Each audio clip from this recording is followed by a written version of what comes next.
ഫീ കിഫത്തിൻ. എന്താ? ലോകത്തുള്ള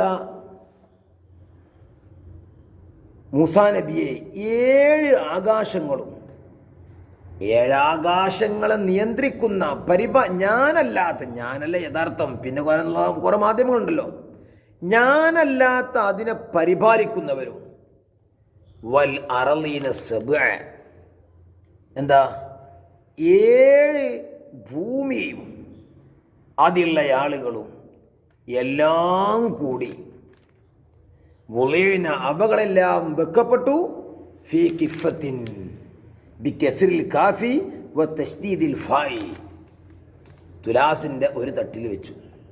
എന്താ പറഞ്ഞേ? ലോകത്തുള്ള എല്ലാ വസ്തുക്കളെയും തുലാസിൻ്റെ ഒരു തട്ടിൽ. പിന്നെ വലാ ഇലാഹ ഇല്ലല്ലാഹ് കിഫത്തിൻ, മറ്റേ തട്ടിൽ ലാ ഇലാഹ ഇല്ലല്ലാഹയും വെച്ചു. എന്നാൽ ഏതാ തൂങ്ങുക? ലമാലത്ത് ബിഹിന്ന ലാ ഇലാഹ ഇല്ലല്ലാഹ്. ഇവകളെല്ലാം കൊണ്ട് ആര് തൂങ്ങും? ലാ ഇലാഹ ഇല്ലല്ലാഹ് തൂങ്ങും. എനിക്ക് പറഞ്ഞേ മനസ്സിലായോടോ? അത്രയും പവറാണ് ഏന് ലാ ഇലാഹ ഇല്ലല്ലാഹ്. അപ്പൊ നമ്മളിങ്ങനെ ചൊല്ലിക്കൊണ്ടിരിക്കണം, ലാ ഇലാഹ ഇല്ലല്ലാഹ്. ഇത് മരിച്ചു കൊടുത്തു മാത്രം ചെല്ലാണല്ലേ ലാ ഇലാഹ ഇല്ലല്ലാഹ് പറഞ്ഞത്. അത് നമ്മൾ ശീലാക്കണം. അങ്ങനെ ചൊല്ലി ചൊല്ലി ചൊല്ലി ചൊല്ലി ചൊല്ലി അവസാന വാക്ക് എന്തായി മാറണം? ലാ ഇലാഹ ഇല്ലല്ലാഹ്. എന്നാൽ നരകം തൊടാതെ സ്വർഗത്തിലേക്ക് പോകാം. റബ്ബ് തൗഫീക്ക് നൽകട്ടെ. കണ്ടോ? അപ്പോൾ നമ്മളെ അതിരറ്റ് സ്നേഹിക്കുന്ന മുത്ത് ഹബീബ് നമ്മൾ രക്ഷപ്പെടുവാൻ വേണ്ടി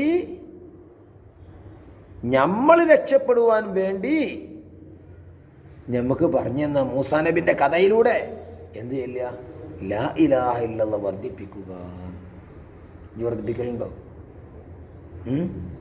നമ്മൾ ലാ ഇലാഹ ഇല്ലല്ലാഹ് തൊള്ളോട് ഗൈബത്തും നമീമത്തും നമ്മൾ വർദ്ധിപ്പിക്കുക പോരാ. മരിച്ചുകൊണ്ടേ അല്ലാഹു തആല എന്തൊക്കെ വർദ്ധിപ്പിക്കാൻ തൗഫീക്ക് നൽകട്ടെ. പിന്നെ നമ്മളെ അതിരറ്റ് സ്നേഹിക്കുന്ന മുത്തുനബി മറ്റൊരു ഓഫർ, ഇഷ്ടം പോലെ ഓഫറുകളല്ലേ. കേൾക്കി, റസൂലുള്ളാഹി പറയണേ, ഇബ്നു അബ്ബാസ് നിരത്തുന്ന റിപ്പോർട്ടാ. റസൂലുള്ളാഹി തങ്ങൾ പറഞ്ഞു, കേൾക്ക്, അവ്വലു മൻ യുദ്ആ ഇലൽ ജന്നത്തി യൗമൽ ഖിയാമ, അന്ത്യനാളിൽ സ്വർഗത്തിലേക്ക് വിളിക്കപ്പെടുന്നവരിൽ ആദ്യത്തെയാൾ. അന്ത്യനാളിൽ സ്വർഗത്തിലേക്ക് ക്ഷണിക്കപ്പെടുന്നവരിൽ ആദ്യത്തെ വിഭാഗം ആരറിയോ? അല്ലദീന യഹ്മദൂനല്ലാഹ ഫിസ്സറാഇ വല്ലറാഇ, സന്തോഷവേളകളിലും ഇടങ്ങേറുള്ള സമയങ്ങളിലും അള്ളാഹനെ സ്തുതിക്കുന്ന ആളുകളെയാണ്.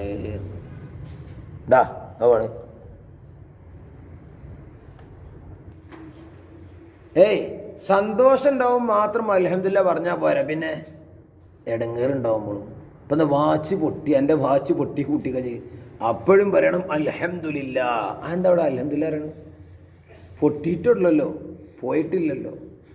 അങ്ങനെ സന്തോഷം ഉണ്ടാവുമ്പോഴും ഇടങ്ങേറുണ്ടാവുമ്പോഴും അള്ളാഹനെ സ്തുതിക്കുന്ന ആളുകളെയാണ് ആദ്യമായി സ്വർഗത്തിലേക്ക് ക്ഷണിക്കപ്പെടുക. അല്ലാഹു തആല അള്ളാഹനെ സ്തുതിക്കാൻ നമുക്ക് തൗഫീക്ക് നൽകട്ടെ. ആമീൻ. അങ്ങനെ എത്ര ചെറിയ ചെറിയ ദിക്റുകളാണ് അള്ളാഹിൻ്റെ ഹബീബ് നമ്മൾ രക്ഷപ്പെടാൻ വേണ്ടി ഞാൻ പഠിപ്പിച്ചത്. ഇതാ വീണ്ടും കൊണ്ട് റസൂൽ പറഞ്ഞു, മാ ഖാല അബ്ദുൻ ലാ ഇലാഹ ഇല്ലല്ലാഹ് മുഖ്ലിസൻ ഖത്തു ഇല്ലാ ഫുതിഹത് ലഹു അബ്വാബുസ് സമാ. ഇഖ്ലാസോടുകൂടെ ആത്മാർത്ഥമായി ആശയം കൃത്യമായി ചിന്തിച്ച് ഒരാൾ ലാ ഇലാഹ ഇല്ലല്ലാഹ് ചൊല്ലിയാൽ ആകാശത്തിൻ്റെ കവാടങ്ങൾ ഇവൻ്റെ ഈ ദിക്റിന്, ലാ ഇലാഹ ഇല്ലല്ലാഹ് എന്ന ദിക്റിന് ലഹു പറഞ്ഞ ഐലി ഹാദൽ കലാം, ഇവൻ്റെ ലാ ഇലാഹ ഇല്ലല്ലാഹ് എന്ന കലാമിന് തുറക്കപ്പെട്ടു കൊടുക്കും, തുറന്നു കൊടുക്കും. എന്തിനെ? ആകാശത്തിൻ്റെ കവാടങ്ങളെ തുറന്നാലോ. അങ്ങനെ അത് പോയി ഹത്താ യുഫ്ളിയ അയ്യസ്വില ഇലൽ അർശ്, അറശിലേക്കാണ് എത്തും നമ്മൾ ലാ ഇലാഹ ഇല്ലല്ലാഹ്. പക്ഷേ മജ്തനബൽ ഖബായിർ, ആ അബ്ദ് വൻപാപങ്ങൾ ഒഴിവാക്കണം. വൻപാപങ്ങൾ ഒഴിവാക്കുമ്പോഴാണ് ഈ പ്രതിഫലം കിട്ടുക. ദിക്റ് ചെല്ലാൻ റബ്ബ് തൗഫീഖ് നൽകും. അങ്ങനെ എത്രയാണ് നമ്മെ സ്നേഹിക്കുന്ന മുത്ത് ഹബീബ് നമുക്ക് പറഞ്ഞു തന്നത്. ഇതൊക്കെ എന്തുകൊണ്ടാ? പാവങ്ങളായ ഉമ്മത്തിനെ അള്ളാഹുവിൻ്റെ ഹബീബ് വളരെ വളരെ അതിരറ്റ് സ്നേഹിച്ചത് കൊണ്ടാണ്. ഒന്നും കൂടി പറയാം, പറഞ്ഞാലും പൂതി തീരൂല. ഒരിക്കൽ അള്ളാഹുവിൻ്റെ ഹബീബ് ഇലകൾ ഉണങ്ങിയ ഒരു വൃക്ഷത്തിൻ്റെ അരികിലൂടെ നടക്കുന്നു. അവിടെ കേൾക്ക്, തൻ്റെ വടി കൊണ്ട് ആ വൃക്ഷത്തിനെങ്ങനെ അടിച്ചു. അടിച്ചപ്പോൾ ഫതനാസറൽ വറഖ്, ഇലക്കൊന്നായിട്ട് കിടക്കടാർന്ന് കൊഴിഞ്ഞു വീണു. അപ്പോൾ റസൂലുള്ളാഹി തങ്ങൾ പറഞ്ഞു, അൽഹംദുലില്ലാഹ്, സുബ്ഹാനല്ലാഹ്, ലാ ഇലാഹ ഇല്ലല്ലാഹ്, അല്ലാഹു അക്ബർ. ഈ 4 ദിക്റുകൾ ചൊല്ലിക്കഴിഞ്ഞാൽ തുസാഖിതു ദുനൂബൽ അബ്ദി, മനുഷ്യൻ്റെ പാപങ്ങളൊക്കെ അത് വീഴ്ത്തും. കമ്മായി തസാഖത്തു വറഖു ഹാദിഹി ഷജറ, ഈ വൃക്ഷത്തിൻ്റെ ഇലപ്പൊന്നായിട്ട് ഞാൻ അടിച്ചപ്പോൾ കൊഴിഞ്ഞിട്ടില്ലേ, അതേപോലെ ആത്മാർത്ഥമായിട്ട് സുബ്ഹാനല്ലാഹ്, അൽഹംദുലില്ലാഹ്, അൽഹംദുലില്ലാഹ്, സുബ്ഹാനല്ലാഹ്, ലാ ഇലാഹ ഇല്ലല്ലാഹ്, അല്ലാഹു അക്ബർ, ഇതങ്ങ് ചൊല്ലി. അല്ലെങ്കിൽ സുബ്ഹാനല്ലാഹി വൽഹംദുലില്ലാഹി വലാ ഇലാഹ ഇല്ലല്ലാഹു അല്ലാഹു അക്ബർ അങ്ങ് ചൊല്ലിയാൽ ഈ ഉണങ്ങിയ വൃക്ഷത്തിൽ ഈ വൃക്ഷത്തിൽ നിന്ന് ഉണങ്ങിയ ഇലകൾ ഉതിർന്നു വീഴുന്നത് പോലെ നമ്മളെ പാപങ്ങൾ ഉതിർന്നു വീഴും. ഷഫീഉന റസൂലുള്ളാഹി സ്വല്ലല്ലാഹു അലൈഹി വസല്ലം. പോരെ, എത്ര ദിക്റുകൾ